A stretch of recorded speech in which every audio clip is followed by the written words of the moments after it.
প্রিয় বন্ধুরা, আমরা আজকে এসেছি কুড়িগ্রাম জেলার রাজারহাট উপজেলার সিনাই ইউনিয়নে।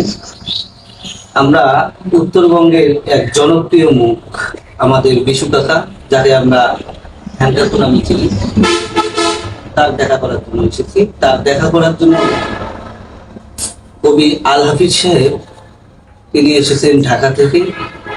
আপনারা কবি আল হাফিজ সাহেবকে সবাই চেনেন, তার লেখা সম্পর্কে সবাই অবগত আছেন। তিনি একজন প্রধানত কবি, আর আমি একটু বাড়িয়ে বলবো না, উনি আসলে সব্যসাচী লেখকেই বলা চলে। যদিও অনেক কিছু আমরা তার কাছে পাচ্ছি না, আমরা যতটুকু আশা করি তিনি ততটুকু আমাদের ডেলিভারি দেন না, এই আক্ষেপটা আমাদের দীর্ঘদিনের। আর তিনি আসলে একটু আড়াল প্রিয়, তার সম্পর্কে আমরা লোকমুখে অনেক কিছু শুনেছি, অনেক কিছু জানি। আমরা ছোটবেলা থেকে তার একটি কবিতা পড়ে বড় হয়েছি, ভালোবাসা ছাড়া কাবা পাবে না কাবায়। এরকম একজন বিখ্যাত কবি কুড়িগ্রামে এসেছে, এটা আমাদের আসলে একটা সৌভাগ্যের ব্যাপার। আমরা আসলে ধন্য সৈয়দ শামসুল হকের চরণভূমিতে তিনি এসেছেন। আর আমরা সেই সাথে তিনি আমাদের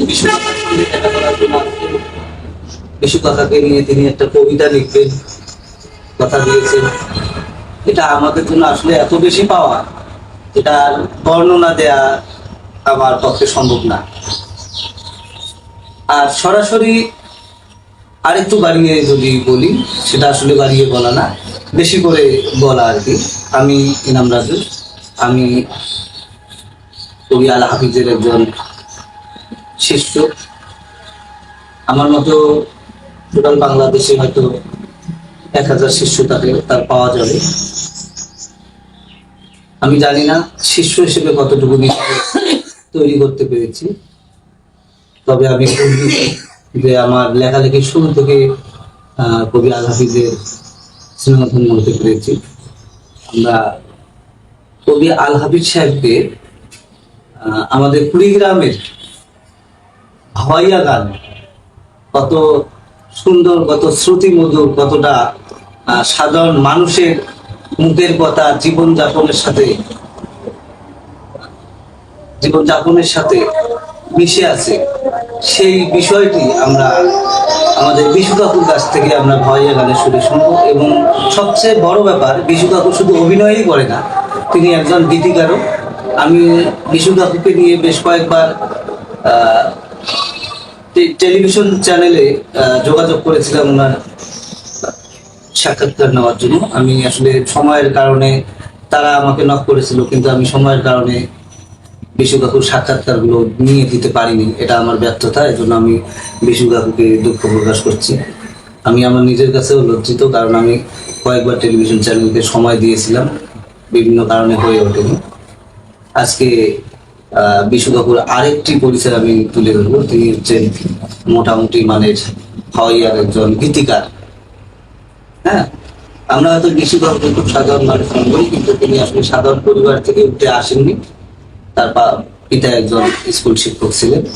আমরা বিশু কাকুর কাছ থেকে বিশু কাকুর একটি গান শুনবো, তার লেখা গান, তার সুর করা গান। আর এরপরে আমরা পরবর্তী যে পর্বটি, সেখানে আমাদের বিশু কাকুকে নিয়ে কবি আল হাফিজ সাহেব যে কবিতা লিখবেন, সেই কবিতাটা আমরা কবি আল হাফিজ সাহেবের মুখ থেকে শুনি। আমরা এটা পেলে আমরা বই ধন্য হব, কুড়িগ্রামবাসী কবি আল হাফিজের কাছে কৃতজ্ঞ থাকবো। তোলা হাত ধরিয়া কহ, অনুরোধ করি কহ, আরে এবারে নাই ওরে গেলে মুন্ডার বাড়িটা কেন। কন্যা তোলা হাত ধরিয়া কহ, অনুরোধ করি কহ, আরে এবারে নাই ওরে গেলে মুন্ডার বাড়িটা কেন। কন্যা এবারে নাই ওরে গেলে মুন্ডার বাড়িটা কেন।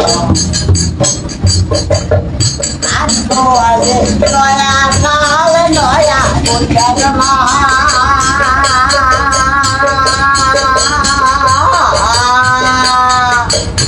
ওরে কাল মুখ আমিয়া দিদি পিছালা দোকান কোনা কাল মুখে আমিয়া দিদি পিছালা দোকান কোনা তোরা কাঁদরিয়া কম অনুরোধ করি কম আরে যে বারে নাই ওরে গেলে মুইয়ার দাড়ি কেন যে বারে নাই ওরে গেলে মুইয়ার দাড়ি কেন কিনিয়া দেন তোর রং বেরঙের বৈশা দিশারি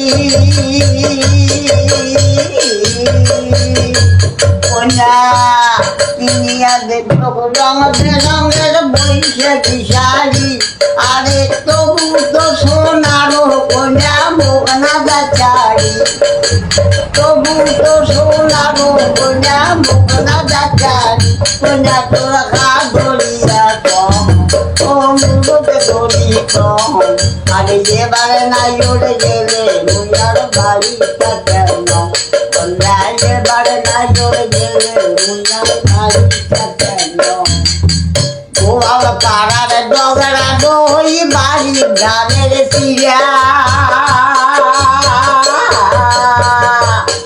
আরে গোয়াল পাড়ার ডগরা দই বাড়ি ধানের সিরা বড় বাড়ি গুড় মাফি খাবো একে একে বসিয়া কোনা বড় বাড়ি গুড় মাফি খাবো একে একে বসিয়া কোনা তোরা কাঁদরিয়া কম অনুরোধ করি কম আরে এবারে নাই ওরে গেলে মুইয়ার বাড়িটা কেন কোনা এবারে নাই ওরে গেলে মুইয়ার বাড়িটা কেন কোনা এবারে নাই ওরে গেলে মুইয়ার বাড়িটা কেন কোনা এবারে নাই ওরে গেলে মুইয়ার বাড়িটা কেন